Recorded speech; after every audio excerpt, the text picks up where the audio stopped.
Hey, Organistas! Welcome back to the channel Forever Orchids. My name is Tracy. Did you watch that last video I just posted? Wasn't that fantastic?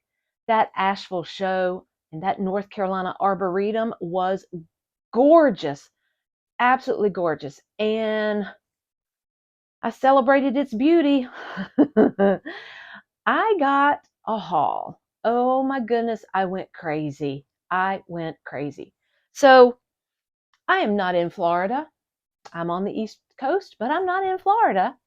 So I watch all these videos on YouTube and they go to Florida and they go to all these big shows and they just have a wealth and just a phenomenal selection of plants. Well, where I'm located, I don't get that. My local stores carry Phalaenopsis. I want something other than Phalaenopsis all the time. So I could get bag babies occasionally at my local home improvement stores, or I have to order online.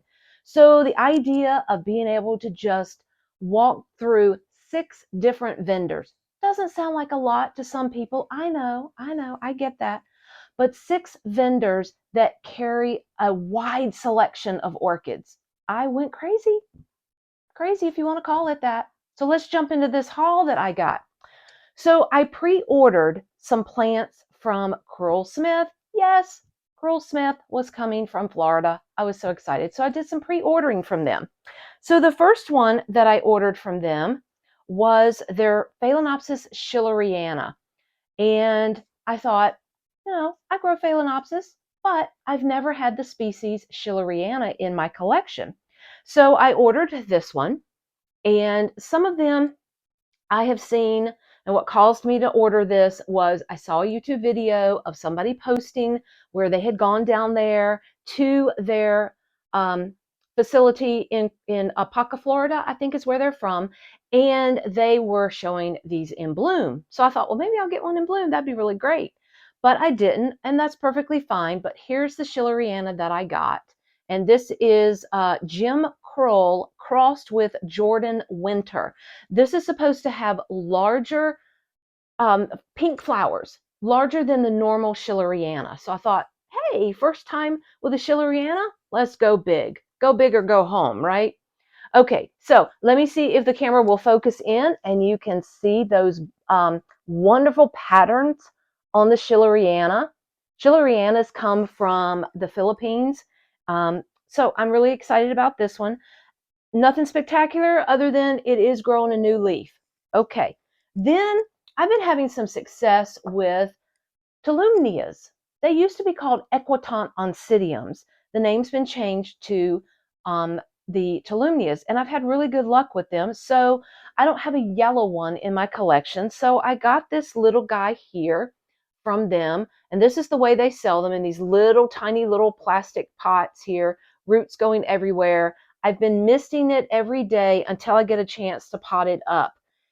I have been growing these under my lights indoors, and I've planted the entire thing in sphagnum moss.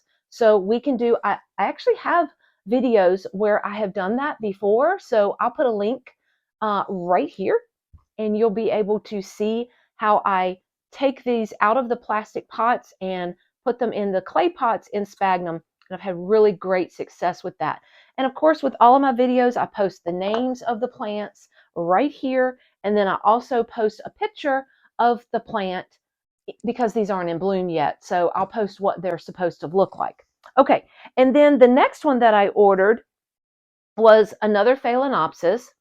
This is in the polychilous type of summer blooming Phalaenopsis. And very excited about this one because it came with a little root tip growing and a little spike growing. Let's see if you can see those there. See those right down in there? Now, this is Phalaenopsis Mituo Prince, blue and white crossed with itself. And I'll post a picture, of course, of what this is going to look like. It looks an awful lot like a Bellina. That's another species of Phalaenopsis, and they have like star-shaped flowers, and they're kind of waxy. They're thick flowers, not like your real big moth orchids that you find in the grocery stores. And so anyway, I'm excited about this one. I thought, you know what? I've got Phalaenopsis Mituo king, why not just get the prince? So I did. I know sometimes the logic on why you get plants is crazy, but I really like the bloom, and I'm starting to collect Phalaenopsis that have a fragrance.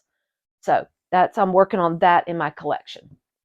Okay, then when I got there to the show, that's what I had pre-ordered. When I got there to the show, I saw this plant here, this one here, and I fell in love. Now, I will tell you that I have not been able to create this haul video for about a week. I do not know how long this bloom was in bloom to start with. It was in bloom, obviously, at the show, but it has started to fade here. So I will post a picture instead of zooming in on this one. I'll post a picture of what it looked like the day that I bought it. I just fell in love with it. This is a species cattleya. This is Cattleya lueddemanniana. And this one is the, let's see if I get the tag out here. Okay, so this is variety semi-alba with KS shapely crossed with Cattleya lueddemanniana variety Xerulea Casey's Dream. Casey's Dream has an FCC by the American Orchid Society, and this little seedling turned out a Xerulea. This is considered a blue orchid. The blue just simply means it's more of a very pale pastel lavender. I just fell in love with it. I had to have it. I saw it. I picked it up. Nobody was at their booth yet. And so I just held on to it. Luckily, a lady beside of them at another vendor, she was willing to take money for it that she would go ahead and give them once they got there for the sale. But it is a wonderful, wonderful fragrance, and I just absolutely fell in love with it. So I got this one. And I went to the show over a course of 2 days. So far, this is day one. Let's see, what else day one did I get? Yes, let's see here. Good. Let's see here. I think I got this one day one, the next one. Okay, so another vendor, Looking Glass Orchids. They are located in Pisgah Forest, North Carolina. They came to the show, and Russ Bolt is the gentleman that owns the company. I decided that he had Psychopsis Mendenhall, and the cultivar name is Hildos, which has an FCC by the American Orchid Society. Now, I do have one of these, but it is really much smaller. It's doing great. It's got 2 new growths on it, but his price was like $20 for this. And I was like, okay, that is not bad at all, especially given the size of the plant, and it has a new growth. You see the new growth right here? So I'm tickled to have a second one. I think these are going to be really, really neat because I've already got one that seems to be doing very well in my environment here, growing under lights. It's growing right over there on that shelf there, on the second shelf down. And this is where this one is going to start growing as well.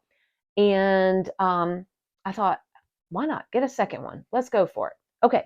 So that was 1, 2, 3, 4, 5.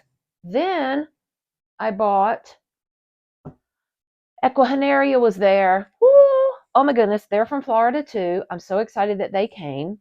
And I decided to try my hand at a Phrag. I have a couple Paphiopedilums. I have Paphiopedilum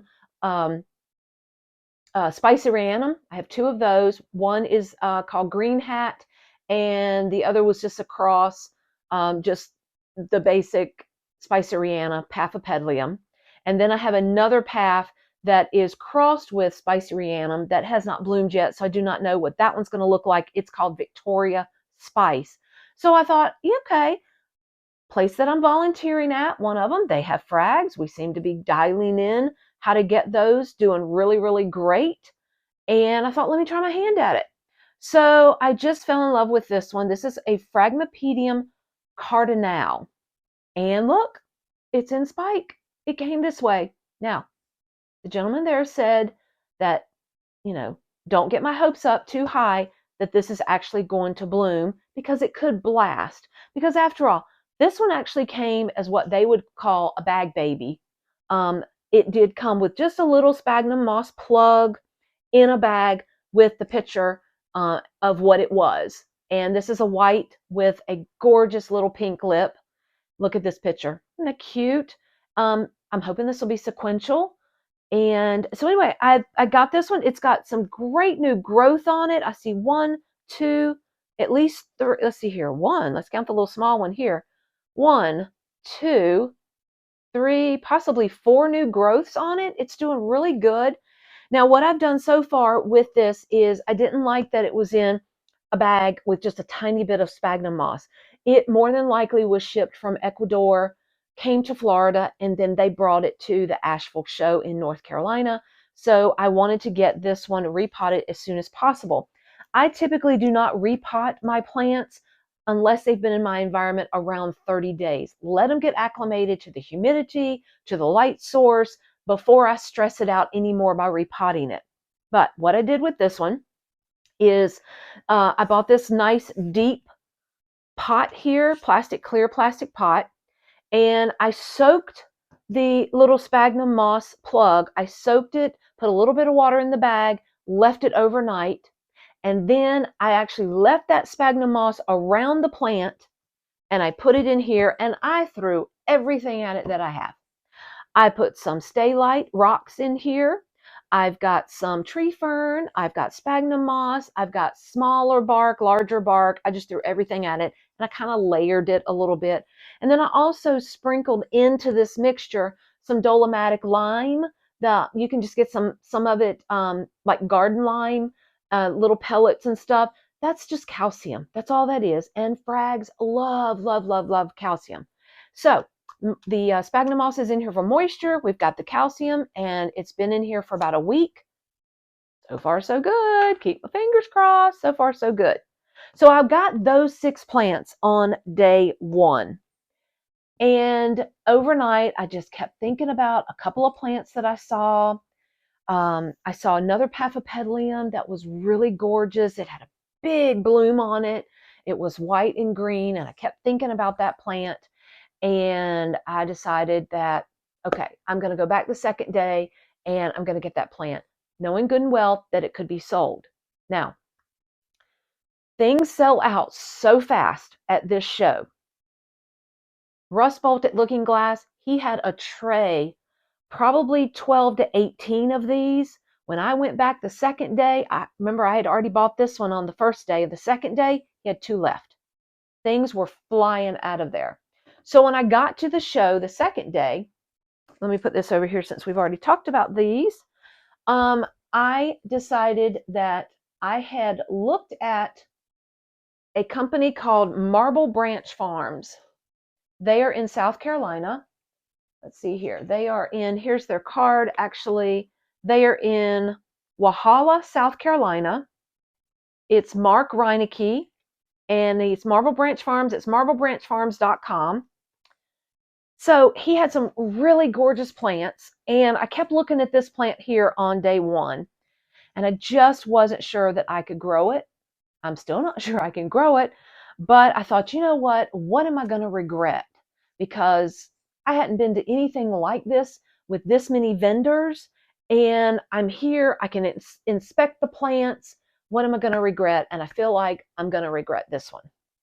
So please tell me, anybody, if you have this, please post in the comments how you take care of this. This is a Zygonisia Cynosure, I guess is how that's pronounced, but the cultivar name is Bluebirds. It does have an AM from the American Orchid Society, and all I know is it likes a lot of moisture. The pseudobulbs here looked really good. I've noticed in today, I've got these that are just shriveling. They're shriveling some, but my media is still moist, very moist on the top. I'm a little concerned about the moisture in the middle. I don't want to start overwatering. That is the worst thing you can do for your plant, is to overwater. 9 times out of 10, if you kill a plant, you may have overwatered it. So really look at your watering schedule. But the pseudobulb that's blooming is fat as can be, looks great. And I mean, come on, guys. Look at the flower on this. It's beautiful, absolutely beautiful. And this one had 2 spikes. Now the buds have already, in a week's time, have already started plumping up a little bit more. So I definitely expect this in, oh gosh, I don't know, in the next couple of weeks, hopefully will go on and open up and bloom. And I have a local Orchid Society show that's coming up, so I hope these are going to be in bloom and I can put the plant in the show. So I got that one first on the second day, and I mean, he had a ton of these on the first day I went, and the second day, no, 2. And I'm like, yeah, I'm going to grab it. Same thing with this next plant. I had looked at this on Friday. Now I went with a friend. One of the gentlemen that I volunteer with, he was planning on going, and so he met me there the first day on Friday, and we went shopping together. And we both just kept looking at this. Oh, and let me tell you, there were Miltonopsis in bloom at least 4 of the vendors. I really was good. I did not buy one because I'm not 100% sure that I know how to grow those in my environment. I have one that I've got back in December. 4 months later, it's doing good.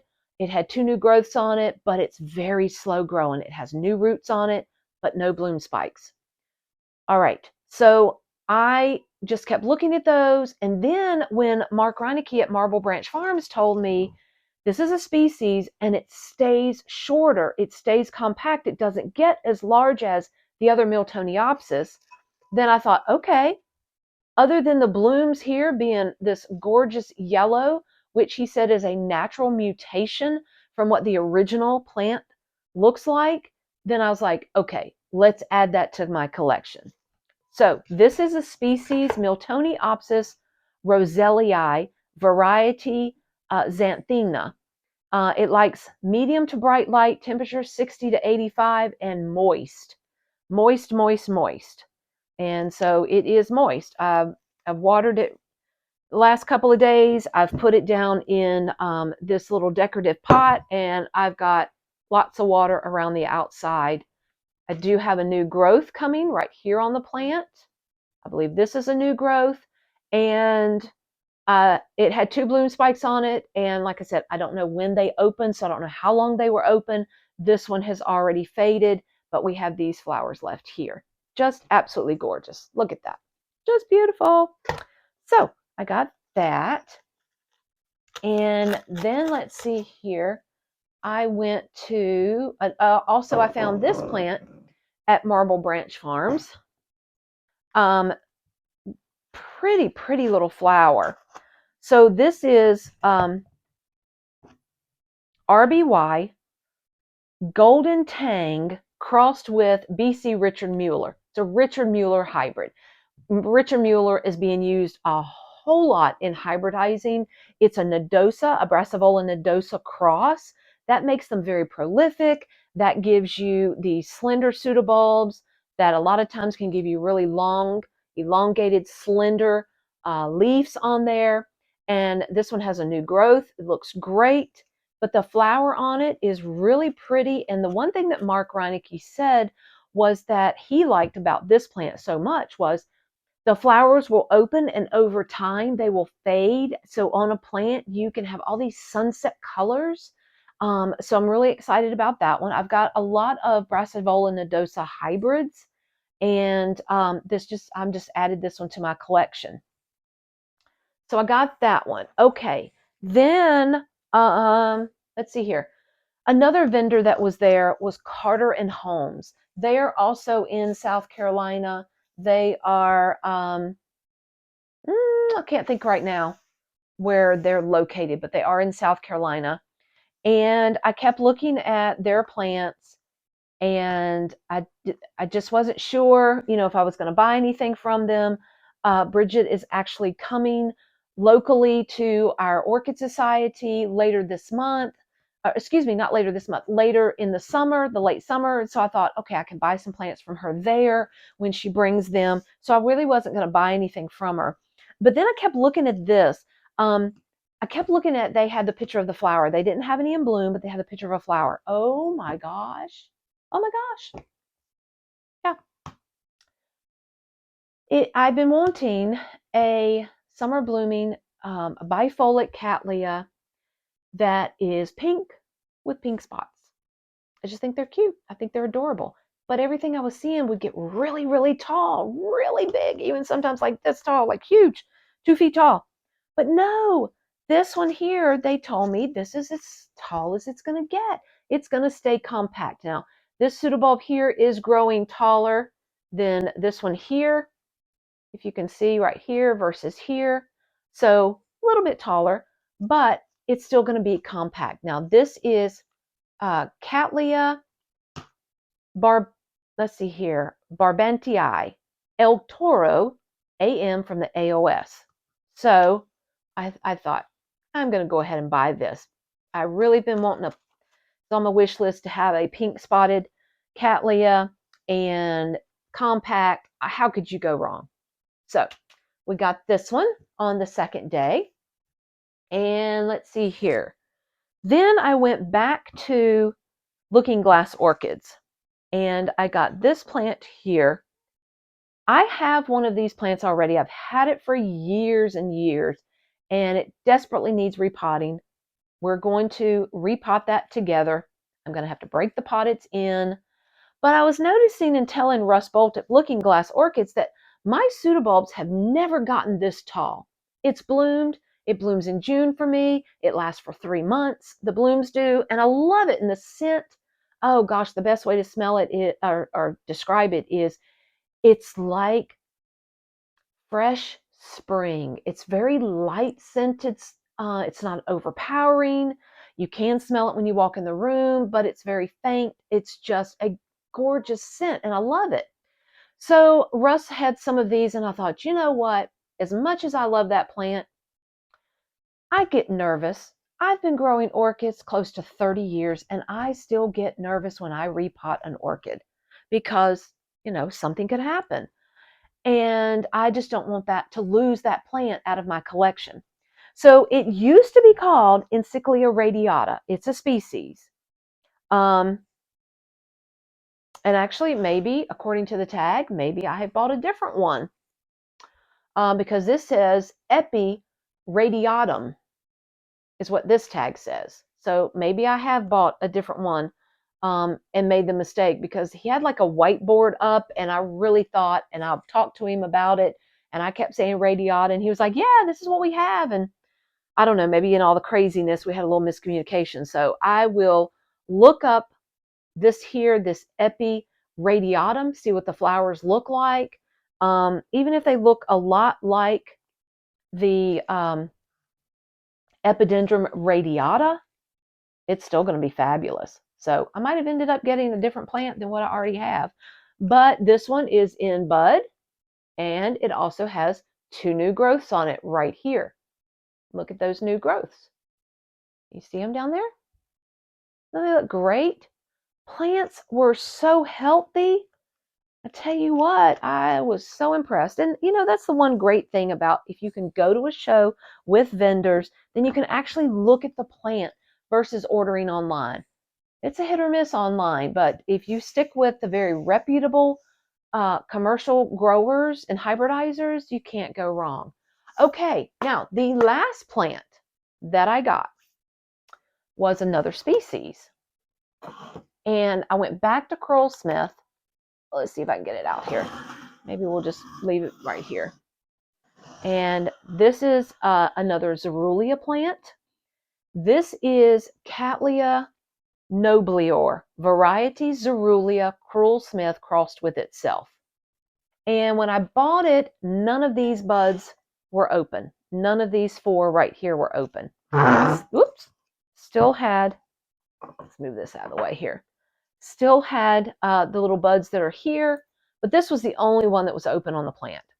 Very large. It's starting to fade a little bit. These sepals are cupping back a little bit. The smell is great. Still got a great smell to it. So I'm really interested in this one. This one is in a little bulb pan, azalea pot, sometimes they call that. That's got some leca in there and bark that I can see. A little bit, some coarse perlite is in here. And I tell you what, I am got a little plant there that we don't need, a little weed. When these buds opened, I was really looking at this going, do I have two plants? These are so much smaller than this one. Or was this one or two bulbs got more energy and made bigger flowers? I don't know. Anybody that grows this, let me know in the comments. What are your thoughts? I've got some separation here in the middle where we've got smaller pseudobulbs that's making me think maybe I have two plants in here, which is perfectly fine with me. There are a lot of commercial growers that will start off with putting two plants, two seedlings together in a pot, and then maybe in the process of repotting as they get larger and larger, they just miss separating the two maybe, because like I said, I've gotten quite a few that I've even gotten bag babies from Better Grow. Same thing has happened there. I've had two plants in there. So time will tell. Now, the one thing about Cattleya nobilior, it's very similar. In fact, it used to be called Cattleya walkeriana. They thought they were the same species, and then they've realized, probably through genetic testing, that they are not the same. Is the flowers do not come from the top of the pseudobulbs like most of the cattleyas that you see today. They actually come out from the bottom of the pseudobulbs. Can you see that right there coming out the bottom? This one here is a little harder to see because it actually came out, grew this way, and then it got staked up. So this one got kind of trapped back behind here. Let's see where this one's coming out. This one here, these buds right here are coming from somewhere over there. So this is, hopefully you can see, let's see here, right under there.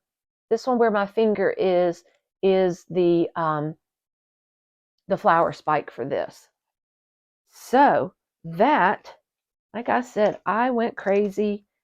And I think based upon what I've started collecting, I like xerulea. I got two of them this haul, this trip. And I have some other xerulea plants as well. So I'm still working out where all of these plants will go in my grow space. And let me think here. Oh, has anybody been asking what's back here? This big monstrosity that's over my shoulder right here. Can y'all see that? That's going to be in the next video. That one, well, you'll just have to wait and stay tuned. So please do like and subscribe. And until next time, guys, happy orchid growing.